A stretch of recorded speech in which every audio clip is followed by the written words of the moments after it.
Visakha steel ప్లాంట్ను ప్రైవేటీకరణ చేసే నిర్ణయాన్ని వెనక్కి తీసుకోవాలని విజయనగరం జిల్లా కలెక్టరేట్ వద్ద విశాఖ ఉక్కు పరిరక్షణ పోరాట వేదిక ఆధ్వర్యంలో ధర్నా నిర్వహించారు. సిఐటియు నాయకులు టీవీ రమణ మాట్లాడుతూ విశాఖ ఉక్కు పరిశ్రమలో పనిచేస్తున్న సుమారు 4,000 మంది కార్మికులను తొలగించడం అన్యాయమన్నారు. సమ్మె చేస్తున్న కార్మిక సంఘాల నాయకులతో వెంటనే చర్చించి సమస్యలను పరిష్కరించి సమ్మెను విరమింపజేయాలని కోరారు. విశాఖ ఉక్కు పరిశ్రమను పూర్తి స్థాయి సామర్థ్యంతో నడపాలని, సెయిల్ విలీనం చేయాలని, సొంత గనులు కేటాయించాలని డిమాండ్ చేశారు. స్టీల్ ప్లాంట్ ప్రైవేటీకరణ నిర్ణయాన్ని వెనక్కి తీసుకోకపోతే రానున్న కాలంలో పెద్ద ఎత్తున ఉద్యమిస్తామని హెచ్చరించారు. ప్రైవేటీకరించాలని చెప్పి, అమ్మాలని చెప్పి మోడీ తన అనుయాయులకి కట్టబెట్టడం కోసం కుట్రపన్నాడు.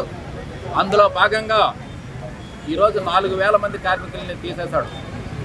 తీసేసిన 4,000 మంది కార్మికులని బేషరతుగా విధుల్లోకి తీసుకోవాలని చెప్పి, పరిశ్రమని శైలిలో విలీనం చేయాలని చెప్పి, పరిశ్రమకి సొంత గనులు కేటాయించాలని చెప్పి డిమాండ్ చేస్తూ మరింత సమర్థవంతంగా ప్రభుత్వ రంగంలో కొనసాగించాలని చెప్పి డిమాండ్ చేస్తూ విశాఖ ఉక్కు కార్మికులు గత వారం రోజులుగా నిరవధిక సమ్మె చేస్తున్నారు.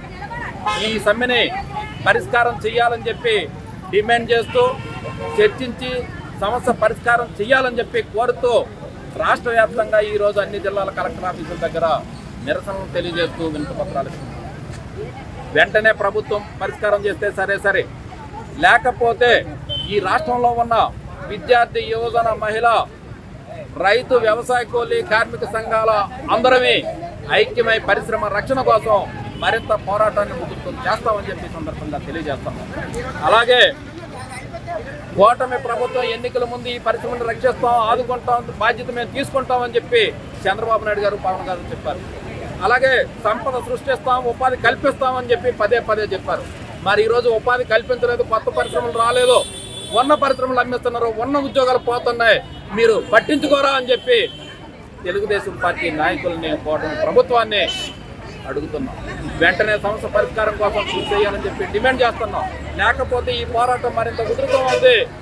దీనికి ఈ కూటమి ప్రభుత్వం, మోడీ ప్రభుత్వం తగిన మూల్యం చెల్లించుకోవాల్సి ఉంటుందని చెప్పి సందర్భంగా హెచ్చరిస్తాం.